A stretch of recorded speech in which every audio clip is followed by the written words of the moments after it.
Hola y bienvenidos a todos a un nuevo episodio de Oneg by Lilmod Lelamed, octavo episodio de esta serie. Les habla Eliezer Markov y acá me está acompañando Benja Laluf. ¿Cómo estás, Benja? ¿Todo bien? ¿Qué tal, Agus? ¿Cómo andás? ¿Todo bien? Bien, bien, por acá todo bien. Ansioso ya de un nuevo episodio, de un nuevo encuentro, a ver qué nos va a deparar hoy y todo. Sí, ya cada episodio va tomando vida propia y nos llenas de sorpresa después con sus comentarios y con todo lo que nos dicen. Muy lindos comentarios, algunos que se fueron enganchando, por ejemplo, en el último episodio, con esa última pregunta final. Recibimos comentarios para un lado, para el otro, de cualquier, pero todos enfocados en que la idea es que todos sean partícipes. Así que vamos a seguir por esa misma línea, ¿te parece? Espectacular. Bueno, y contame un poquito a ver qué es lo que vamos a charlar hoy, para dónde lo llevarías. Bueno, como ya verán, el título del episodio es La Revelación. Nosotros hablamos de las creencias, de los dogmas, y todas estas creencias se sustentan siempre en una verdad. Claramente la mayoría de las veces una creencia es una verdad más bien subjetiva, donde va mucho la impronta de la opinión de cada individuo. Pero en el caso de las religiones, especialmente en el caso de las religiones, de hecho, estas creencias buscan un punto en el cual hubo un encuentro entre lo humano y lo divino, a lo que se llama revelación, y entonces le da autoridad a todas estas creencias. Y creo que el propósito de hoy es charlar justamente sobre eso. ¿Qué es la revelación? ¿Qué revelación encontramos nosotros en el judaísmo como motivo que lleva adelante todas las creencias que tenemos? Voy a empezar, creo que desde el final. Mira cómo te lo tiro. Ok. ¿Por qué te parece que es una pregunta relevante para el judaísmo definir la revelación? Bueno, justamente yo creo que tiene que ver con cuánta autoridad, por un lado, veracidad, por el otro, le conferimos a nuestras creencias, ¿no? No es lo mismo sentir que hacemos lo que hacemos porque es un consenso comunitario, nacional, pero más que nada una obra humana, voy al otro extremo, a pensar que Dios quiere eso de nosotros, ¿no? Entonces, no es lo mismo comer kasher por uno u otro motivo, ni es lo mismo sostener algunas verdades, entre ellas nuestro derecho sobre la tierra de Israel, volviendo a episodios anteriores también. Me gusta, me gusta. Me suena un poco todo esto que está muy relacionado con la idea que nosotros tenemos como creencia de revelación, como mito fundacional en la revelación del pueblo de Israel, la Torá. La Torá como un cuerpo vivo o no vivo, depende qué entendamos de la revelación de la Torá, en el cual inicia esa revelación. Nos encontramos con una revelación, algo entregado. De hecho, solemos decir, Torah Tzibalanu Moshe, ¿sí? La Torá es lo que nos ordenó Moshe, que fue el primer y único. Morashá Keilat Jacob, una herencia para Jacob, para el pueblo de Israel. Y Moshe, que es el único intérprete, el único, el mensajero. Pero también deberíamos definir un poco todo esto. Bueno, pero ahí está, ¿no? Justo es la tecla del tema de hoy. La Torá es nuestro punto de revelación. Jesucristo es el del cristianismo, Mahoma es el Islam, etcétera. Nosotros creemos, ¿qué es la Torá? La Torá, para ser explícito, porque si no uno se queda con la amplitud del término, Torá es todo. Y la Torá es un libro que empieza en el capítulo primero del Génesis y concluye en el último del Deuteronomio. Son 5 libros y ahí juega toda la opinión. Es un texto que para algunos fue revelado en un día o en unos pocos días a un ser humano llamado Moisés, pero que Dios se la dictó palabra por palabra y letra por letra. Y para otros, el otro extremo es un grupo de personas de distintos contextos, épocas, que arrastraban una tradición oral y entonces esto se pone en conjunto y finalmente se lleva algo escrito, pero carente de toda autoridad divina, si querés. Básicamente, digo, podemos separar a estos tipos de revelaciones en algo que es entregado de forma completa, inequívoca y absolutamente cerrado. O sea, es el paquete ya entero, no le entra nada, pero tampoco hace falta sacarle nada. ¿Sí? Que hay un par de versículos en la Torá que hablan justamente de esto, cuando dicen Baltasif. Y por el otro lado, la idea de que la revelación es el puntapié inicial de algo que conforme pasan las generaciones se va acumulando y va creciendo. No, básicamente la revelación se puede entender de estas dos, en gran medida. Sí, claro, justamente, ese es el gran resumen. Estamos discutiendo el origen de un libro. Tal cual. Que es polémico y es complejo porque además no todo termina en ese libro. ¿Por qué? Porque la revelación algunos van a entender que va más allá de la Torah en realidad. Que también va, por ejemplo, a todo el Tanaj, a todo lo que es los libros de los profetas, los libros de los escritos.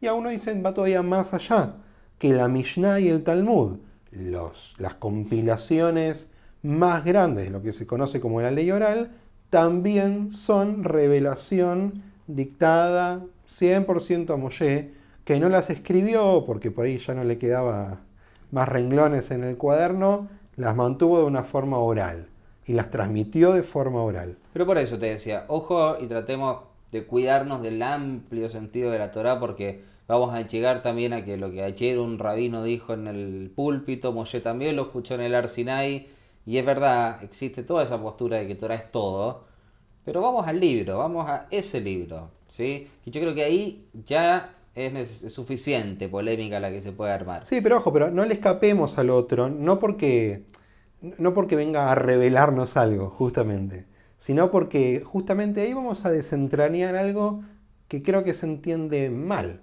que es todo lo que se va agregando tiene todo ese mismo carácter que le asignamos a esa Torah revelada por Moshe en el Har Sinai, en el monte Sinaí. Entonces, no vamos a discutir específicamente de esto, pero sí tengámoslo en cuenta como un pensamiento que vaya resonando de fondo, porque a fin de cuentas es algo que tenemos que, creo que nosotros estamos de acuerdo, hay que combatirlo, hay que tratar de desentrañarlo porque puede ser hasta dañino en un punto. Claro, totalmente, totalmente. Pero sí, yo me cuidaría también de, o sea, valga la aclaración, pero Torah, un Vamos libro. con Torah. Vamos con la Torah A ver, la que Torah, tenemos en el templo, esa que está en los rollos escritos y que cuando pasea le damos un besito y que decimos una brajá cada vez que, una bendición, cada vez que subimos a leer de ella y ese objeto, ¿no? Ese objeto que el dogma tradicional judío parecería indicarnos que es esta revelación directa de Dios a Moisés. principalmente tenemos que pensar que la Torah misma relata su propia revelación. Entonces, eso es algo que algunos consideran incuestionable o ininterpretable. O sea, que no hay ninguna forma de entenderlo salvo la manera en que supuestamente lo dice la Torá. Aunque la Torá, valga la redundancia, en ningún momento dice que los 5 libros son entregados a Moshe. Nunca, jamás. Es cierto. Entonces, No, bueno, o sea, hay un dogma sobre eso, está clarísimo. Que ni la Torah lo prescribe. Que es creer que... ¿Qué parte dice que Dios le contó a Moisés la creación del mundo? a ver, pongámonos a jugar un poquito con la gente. Eh, Todos se imaginan, no me acuerdo el actor este que actúa en la película de Moshe hace, no sé, 50, 60 Charles años. Heston. Ahí está, muy bien, muchas gracias. Baja con la Torá del Har Sinai, el monte Sinaí. Y todos tenemos la imagen de que baja con 2 tablas. Claro. Entonces esto de que bajó con una parte escrita y una parte oral, bajó con los 5 libros de la Torá escritos, o con todo el Tanaj, porque también esto escrito, La Torah. Porque el Tanaj son las palabras de Isaías, si querés está también. bien, pero digo, al final de cuentas con lo que baja escrito es con 10 frases nomás. ¿Y qué pasa con todo el resto de la Torah? Entonces, ni siquiera sabemos si el mito este de la Torá revelada por completo, ¿Se funda en la Torah? claro, Claro, bueno, ahí está el gran tema. Pero, pero negarlo es como desestimar ya hoy nuestro texto base. ¿qué perdemos o qué ganamos? ¿Sí? Vamos a poner las dos formas posibles. ¿Qué ganamos defendiendo una idea totalmente sólida, incuestionable, de la revelación, letra por letra de la Torá a Moshe, y así la tenemos hoy? ¿Y qué perdemos de la otra manera? ¿Qué perdemos pensando que la revelación no fue tan tajante, no fue tan literal, sino que fue de otra manera? ¿Hay algo que se nos esté escapando? Bueno, ahora voy a entrar un poco a opinar. Sé que podríamos citar a muchos autores y sus apreciaciones sobre esto, Kaplan, Heschel, Rosenzweig, etcétera. Pero creo que, ¿qué ganamos? Yo creo que lo que debemos tratar de ganar es sensatez y honestidad a la hora de decir lo que creemos. Yo creo que hoy la mayor parte del pueblo judío y de la humanidad también por extensión, con sus respectivos textos y manifiestos fundacionales, no creen que Dios los dictó, tal y como están escritos. En el caso del judaísmo es un mínimo porcentaje el que va a pensar que Dios le dictó a Moisés, así como yo ahora te estoy hablando a vos. En el principio Dios creó los cielos y la tierra y Moisés iba escribiendo. Ya está claro que no. Es más, yo siempre suelo decir que si nosotros creemos que es así, que Dios le dictó a Moshe la Torá, y aún así no somos judíos observantes, es una locura, ¿entendés? Porque por mucho menos cumplimos otras cosas, ¿cómo no vamos a cumplir lo que creemos que Dios mismo dictó? El tema es que no creemos en eso. Entonces creo que ya el dogma moderno se ha reinventado inmensamente. Si creemos lo otro, tendríamos que llamarnos a la coherencia. Si creemos que realmente atrás de eso está la voz de Dios, puramente, ¿por qué no cumplimos lo que dice el texto? Te planteo lo siguiente. Puede ser que alguien que esté escuchando esto esté planteándose por primera vez la idea de que la Torá no tiene un origen 100% divino. Y eso genera un cisma, ¿no? Genera un movimiento en los pensamientos de uno mismo, porque creo que da una especie de tranquilidad o, no sé, alguna sensación de, como no se pone en duda, bueno, es un problema menos para tirar arriba de la mesa. Pero nosotros lo estamos tirando, ¿sí? Estamos discutiéndolo y estemos debatiéndolo.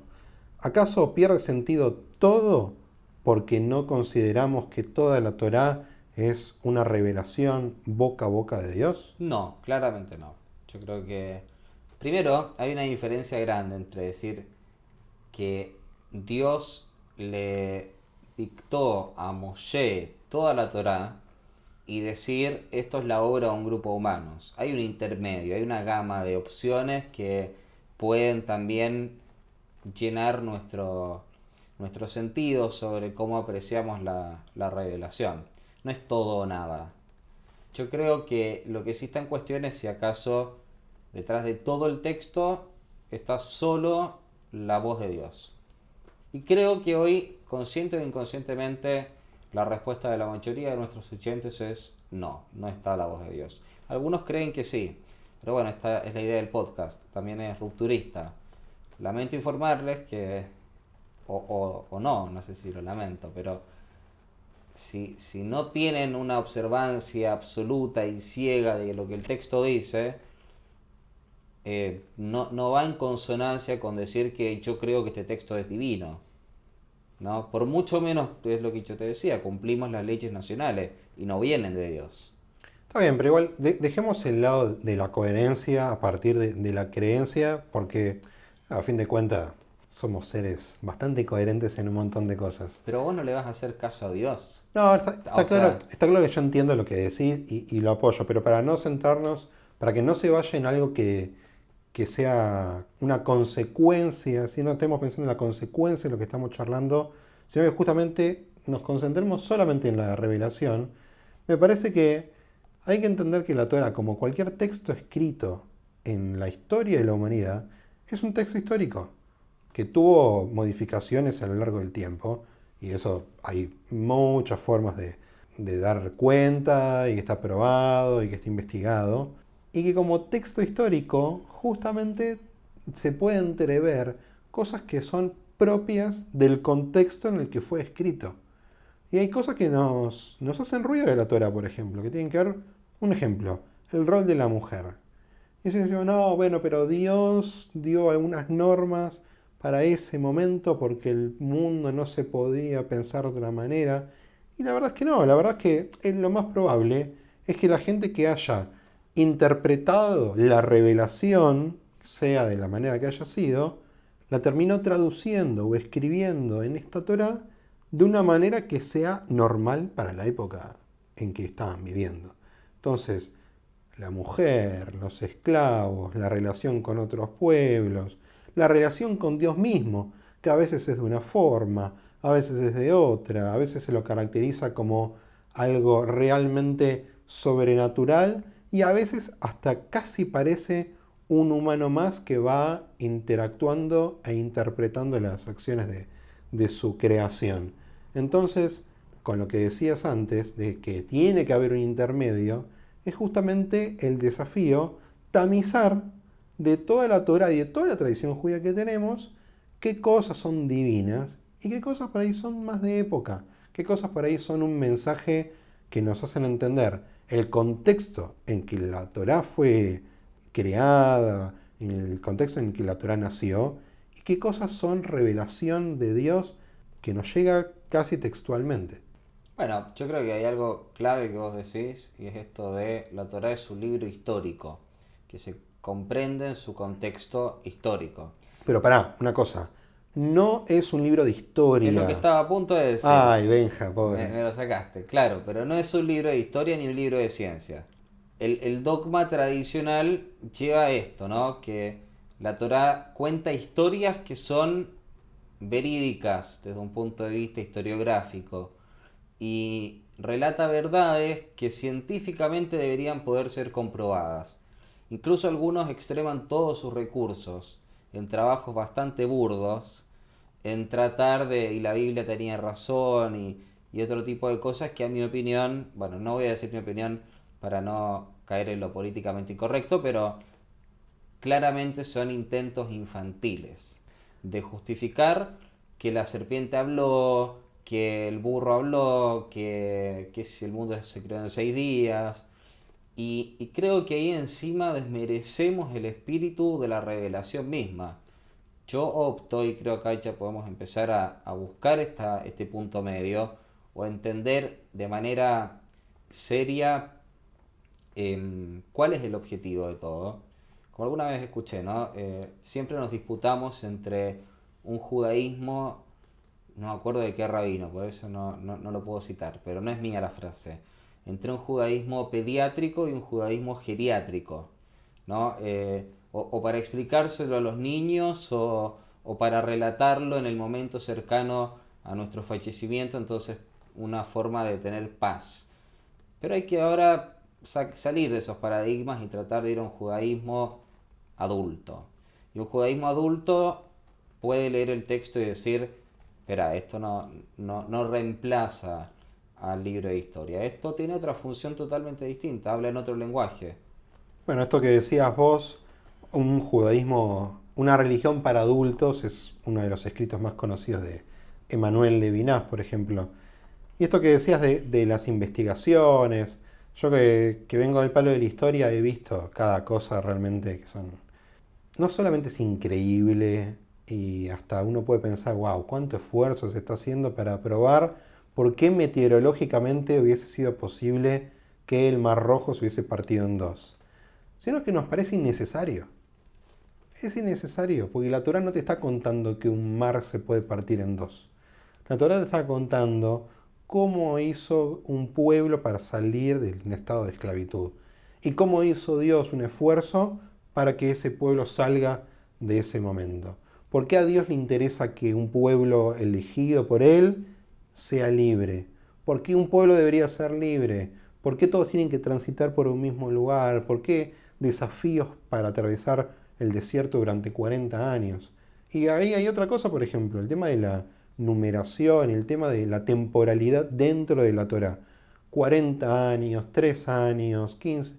Digo, por lo general tenemos siempre las mismas señales de temporalidad, y no porque la Torah esté interesada en darnos un registro historiográfico perfecto, sino porque nos está contando procesos que nosotros tenemos que tratar de analizar con una mente mucho más abierta. Si la Torah le dice 40 años, nadie se está poniendo a fijar si realmente fueron 40, 39, 38. Lo que nos está diciendo es 40 años en la vida de una persona en ese momento era casi toda la vida. Entonces nos está diciendo, esto que pasó es la vida de una persona. Ahora, eso es entender un mensaje en la revelación y no quedarse en la revelación por la revelación misma. Sí, o voy más allá. Egipto, el desierto, la esclavitud, la libertad. Hay muy poca prueba histórica, por no decir casi ninguna, de que eso pasó.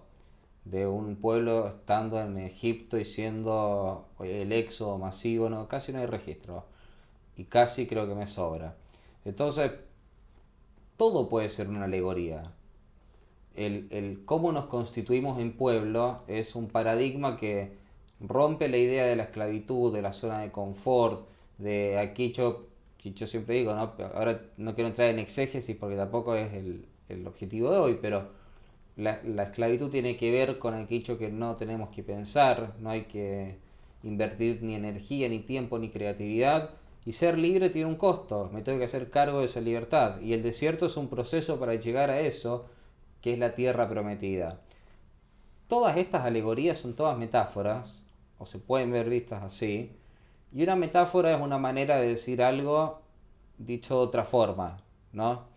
Creo que la Torá está lleno de eso. Es todos los textos, finalmente, ¿qué es lo que ha tenido maravilloso? Que a lo largo de 3000 años de tradición interpretativa hemos sabido ver qué quiere decir eso cuando dice eso, pero en realidad nos quiere decir otra cosa.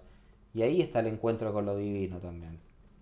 Está bueno y me parece, ya entrando un poquito en el final de este episodio, hay una frase muy conocida, muy difundida, que se usa para un montón de cosas, la hemos escuchado de distintos personajes a lo largo de nuestra formación, que es Alajá le Moshe mi Sinai. ¿Sí? Es la ley, la forma práctica de cumplir la ley que fue entregada a Moshe, a Moisés, en el Ar Sinai.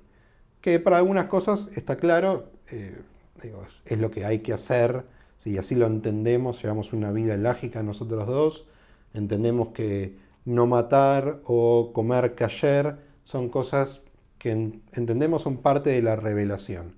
Ahora, ¿qué pasa cuando esa frase es utilizada para cualquier cosa ya? Entonces encontramos con que, por ejemplo, una costumbre de época que se terminó convirtiendo en una práctica como no comer, si sos ashkenazí, si sos un judío descendiente de los europeos, no comer arroz en Pesaj, que eso lo ordenó Moshe en el Ar Sinai.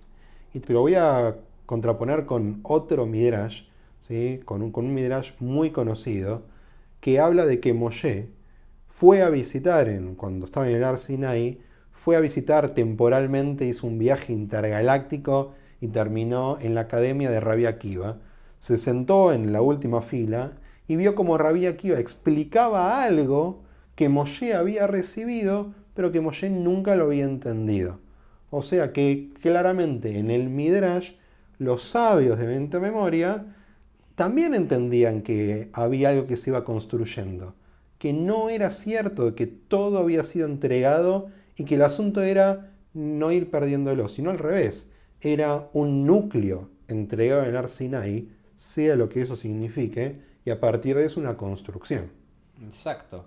Bueno, y eso está muy bueno porque finalmente la maravilla de la revelación no es lo que ocurrió hace 3000 años, sino cómo se fue eligiendo.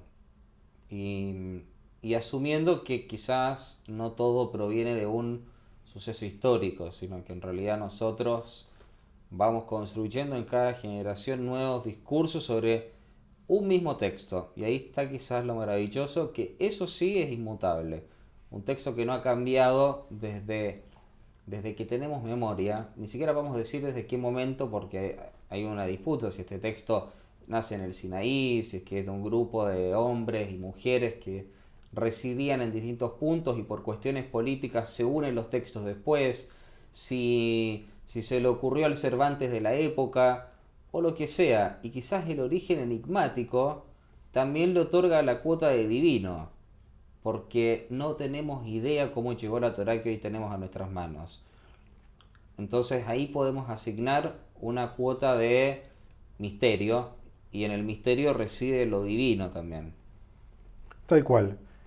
Lo divino reside en este texto del que estamos hablando, reside justamente en lo eterno de este texto. Porque el texto puede tener influencia humana y divina, sí, es lo que acabamos de decir. Ahora, que sea eterno, que realmente haya sobrevivido tantas épocas y siga llegando a nuestros días y siga enseñándonos cosas, porque la interpretación, y eso tomo un autor, un rabino Waknin, que dice, nosotros hacemos lo que es una caricia al texto.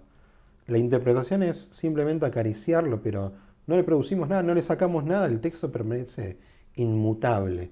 Entonces, al final de cuentas, la revelación de una manera u otra, con todo lo que hemos charlado, nos deja la posibilidad hoy, en el siglo XXI, de tomarlo como una revelación viva. Algo que hoy todavía tiene que decirnos sobre lo que vivimos y sobre lo que vamos a vivir. Eso es lo fundamental. Sí, totalmente de acuerdo. Igual es un tema que da para mucho, pero un pequeño resumen de la idea de revelación creo que es esta. Algo pasó, no tenemos idea qué, y hay un producto, y eso es lo que hoy tenemos. Fantástico. Bueno, así cerramos un nuevo episodio de Oneg Bailey, el módulo Lamed. Esperamos sus comentarios, sus críticas, todo lo que quieran. Benja, la verdad, muy bueno charlar y discutir estos temas con vos. Te mando un abrazo grande. Un gusto, como siempre, te mando un abrazo. Chau, chau.